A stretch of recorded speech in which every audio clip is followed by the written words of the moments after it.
parler de l'énergie masculine et de sa gestion chez la femme. C'est quoi une énergie masculine? C'est une énergie directive, c'est une énergie qui, en général, nous la retrouvons chez les hommes. Cette capacité de décider, cette capacité d'être rationnel. Mais aujourd'hui, nous rencontrons plusieurs femmes, sinon plusieurs jeunes femmes avec une énergie masculine et pour certaines même, une énergie masculine très prononcée. Alors, on va parler de 3 causes principales. Il y en a beaucoup plus que ça, mais de 3 causes principales qui font en sorte qu'une catégorie de femmes manifeste l'énergie masculine. Nous avons le fait de grandir avec des parents séparés. C'est là l'un des facteurs qui favorise le développement de l'énergie masculine chez une femme. Ça veut dire que lorsque les parents sont séparés, le père et la mère ne vivant pas ensemble, les enfants doivent aller pour une période de l'année chez la maman ou chez le papa et vice-versa. Surtout quand c'est une femme qui est l'aînée. Il arrivera qu'elle va accompagner ses petits frères. Quand ils seront chez le papa, elle y sera. Lorsqu'ils seront chez la maman, elle y sera. Elle va devoir développer cette capacité de pouvoir gérer les enfants. Elle sera comme pour eux une deuxième maman. Parce que le papa n'est pas là. Et quand les enfants seront chez le papa, s'il n'y a pas une figure maternelle, elle va également occuper ce même rôle. Ce qui est assez délicat, c'est que lorsqu'elle sera avec la maman, ce sera 2 mamans dans la maison.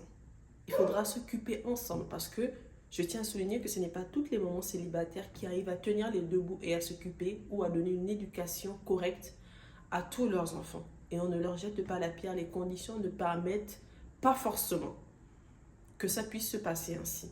Donc le fait qu'une femme, surtout quand elle est l'aînée, ou qu'elle soit la première, c'est-à-dire, il y a peut-être un garçon, elle est en deuxième position, soit elle est l'aînée de tous les enfants, soit elle est toujours la première des filles, ça amène une tendance parce qu'elle va devenir très rationnelle.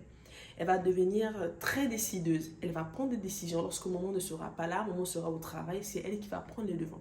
Lorsque sera chez papa et qu'il n'y a pas de figure maternelle, elle devra s'occuper de ses petits frères. En d'autres termes, l'énergie masculine va se développer au même titre que l'instinct maternel.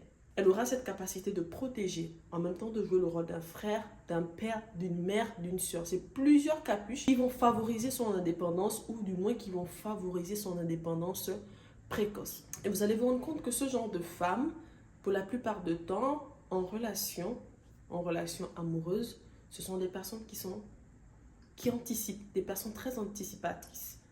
Ce sera très difficile de voir cette personne rester très calme, à attendre qu'on fasse tout pour elle ou à demander de l'aide parce qu'elle a développé cette énergie depuis très longtemps, cette capacité de protéger, de se prendre en charge, de prendre les autres en charge. Ce qui fait que lorsqu'on est avec quelqu'un de cette catégorie, on doit être beaucoup plus large, on doit être beaucoup plus compréhensif. Cette capacité de comprendre l'autre et se dire, c'est son background qui l'a amené à développer cette énergie.